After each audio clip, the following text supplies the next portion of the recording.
Hi everybody, back today with another 1+ year review. This time we are talking about the Rogue Trap Bar. This is their first model. So the difference you'll notice right away is it doesn't have the extended handles out.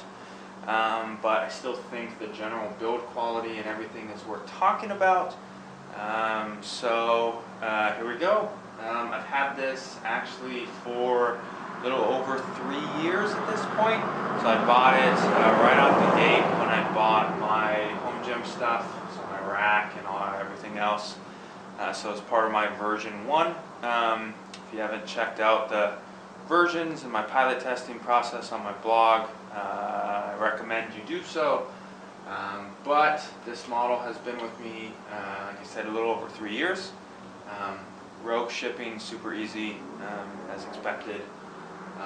Rogue quality, top of the line as expected. So a couple of things you'll notice. One, this bar is freaking heavy. It's 85 pounds compared to your typical 45-pound bar, or even less for some trap bars. It does make it a little cumbersome for smaller athletes, such as my wife, to utilize.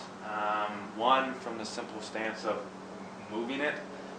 It lives up on the rack like normal, so to bring it down to a workable space is a little tough.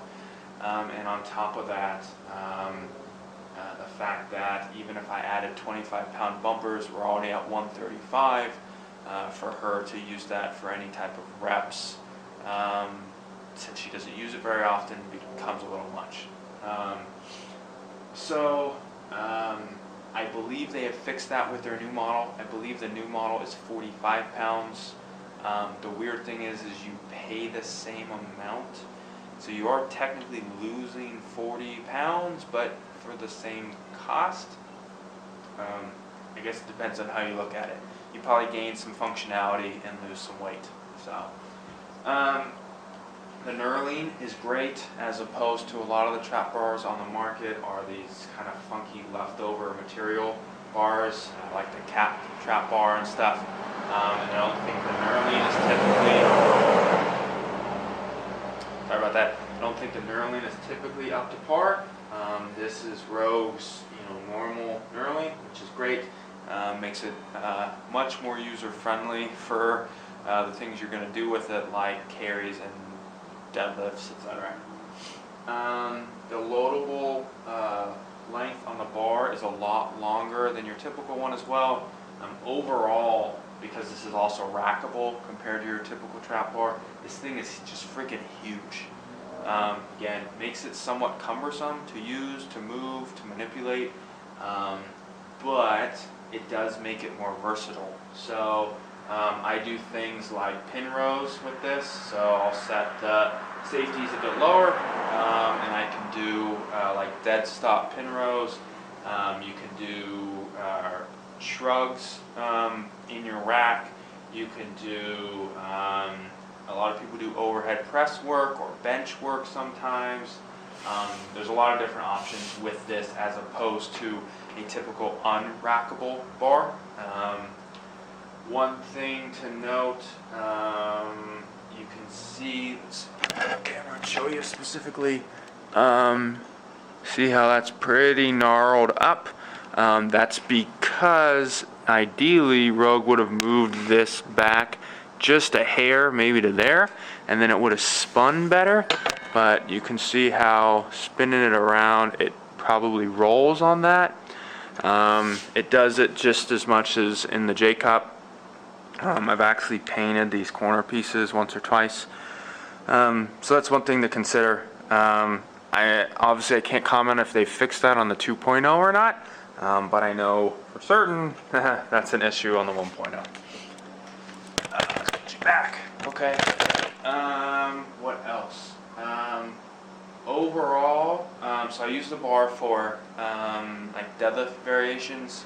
I use it for shrugs, rows. I don't use it for overhead press very much myself. I have my football bar and I like that better. I don't use it for bench very often. The long length on here makes it really wobbly. It's okay. but again, I like my football bar better. I love it for weighted carries. It's probably one of its top uses in my gym, because you can load it up pretty freaking heavy. And I'm not a strongman competitor by any means. I think my top is like 380 or something at this point, down the block and back and stuff.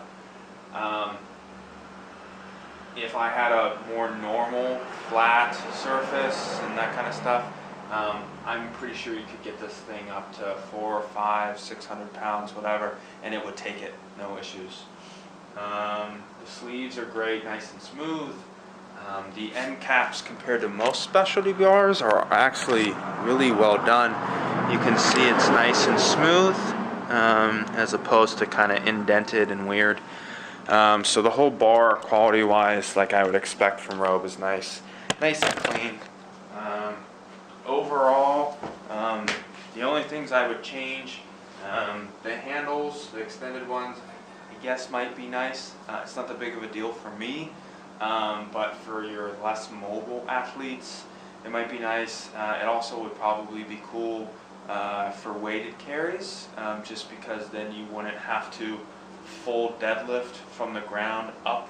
Most of the time I do my weighted carries from my boxes, so I get pretty much the same kind of benefit.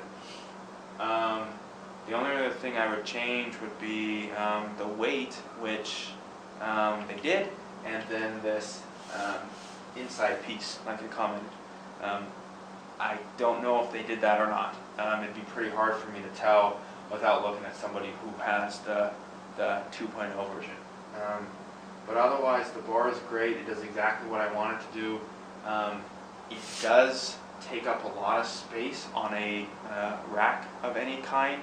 So if you've got a gun rack, good luck putting it in a spot that doesn't end up taking up multiple spots on your gun rack. The way I have mine set up, I'll show you actually, I'll put it away. So my SSB handles roll out like this. This guy comes up and out, and